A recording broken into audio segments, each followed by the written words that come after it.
এই যে ৰাতিপুৱা সময়ত আমাৰ শুই উঠা বুলি ক'লে ইমান বেয়া পায় নহয়। ইয়াত দেখিছেনে জগাই আছোঁ, জগাই থকাৰ কাৰণে বৰ বেয়া পাইছে। ৰাতি যিহেতু দেৰিকৈ হয় সেইকাৰণে ৰাতিপুৱা উঠা বুলি ক'লে বৰ বেয়া পায়। আৰু আজিৰ পৰা আমাৰ মইনাহঁতি আৰম্ভ হৈছে পৰীক্ষা, মানে টেষ্ট হয়।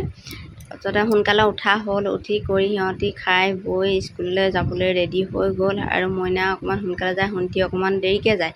কিন্তু লগৰ ল'ৰাকেইটা আহি পিনি একেবাৰে গেটৰ মুখত ৰখি থাকেহি আৰু ওলাই কৰি গৈছে। চাইকেলত যিটো পাম্প দিব লগা হয় ইহঁতৰো মানে পাম্প দিব লগা হৈ আছে। তাৰপিছতে আমাৰ ইহঁতি ওলাই গৈছে আৰু ৰাতিপুৱা দৈনন্দিন কাম মানে গৰুকেইটা উলিয়াই দিয়া, চোতালত যিহেতু বহুত ঘাঁহ হৈছে আৰু সেইকাৰণে মানে অলপমান ঘাঁহ খাবলৈ দিছে, চৰাই থকা হৈছে আৰু এইখিনি যিহেতু নিতৌ কাম আৰু।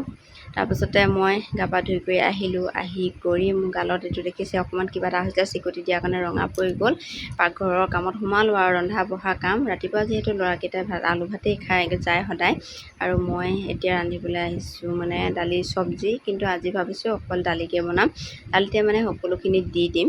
আৰু এইকেইটা হৈছে ঘৰৰ দেই, ঘৰৰ, আৰু তাকে বোলো দাইলতে একেলগতে দি দিম, দি পানি তেনেকৈ বইলকৈ খাম আৰু তেল মানে আজিকালি কমাই দিবলৈ ধৰিছোঁ, তেনেকৈয়ে মানে দাইলতে দি কৰি সেইৰকমে খাওঁ। ৰাতিপুৱা সময়ছোৱা ইমান খৰধৰকৈ পাৰ হয় নহয়। আৰু এয়া দিছে মানি প্লেণ্ট, মই তেনেকৈ মানে কাপতে দি থৈ পিনি এনে টেবুলত থৈ দিছোঁ।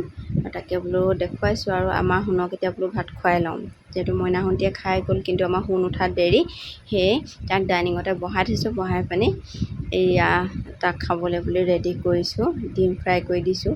তাৰপিছতে সি মোবাইল চাই চাই আজি বোলে মই ভাত নিজেহে খাম দেই মা। তাৰপিছতে মই যিমান কৈছোঁ যদিও নামানে, সি বোলে মই মা ভাত আজি নিজে খাম, নিজে খাবলৈ লৈছে আৰু কৈ থাকিব লগা হৈছে। আৰু এতিয়া সকলোখিনি হৈ যোৱাৰ পাছতহে মই আচলতে চাহ খাওঁ সদায়। আৰু এতিয়া চাহ পাতি লৈছোঁ, অৰ্জুন গছৰ ছালৰ চাহ, আৰু তাকে লৈ লৈছোঁ।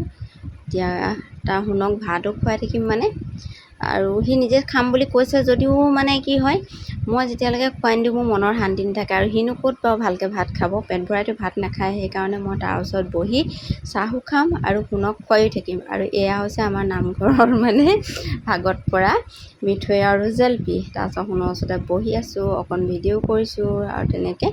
আৰু মগু কালিয়ে থৈ দিছিলোঁ, মগু চাটনি মানে মগু আমি চাটনি খালোঁ আৰু শুনৰ কাৰণে এতিয়া এয়া হয় নৰসিংহ পাত দি দিছোঁ। তাৰ কাৰণে ভাবিছোঁ দুপৰীয়া খাবৰ কাৰণে কেইটামান পকৰি বনাওঁ। আৰু এতিয়া দুপৰীয়া সময়ত মই ভাবিছোঁ মানে গা চাবোৰ কিবা বিষ হৈ আছে, সেইকাৰণে হালধি তেনেকৈ কিবা আদা জালুক তেনেকৈ দি কৰি অকণমান চাহ খাই দিওঁ।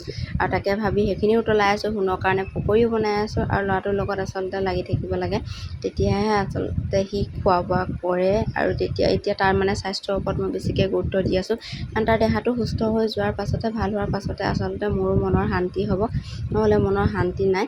সেইকাৰণে তাৰ লগত যিমান পাৰোঁ লাগি থাকোঁ, সময় মানে তাক দিওঁ, তাৰ খোৱা বোৱা যত্ন এইখিনিতে লাগি আছোঁ। আৰু কিছুমান সময়ত কিছুমান বস্তু খাবলৈ মন নকৰে, দেখিছেনে। খোৱা বোৱা হৈ গ'ল, তাতে ডাইনিঙতে মানে সি ফোন চাই তেনেকৈ বহি কৰি আছিলে, মোৰো হৈ গ'ল। আৰু এতিয়া তাক মই খুৱাই কৰি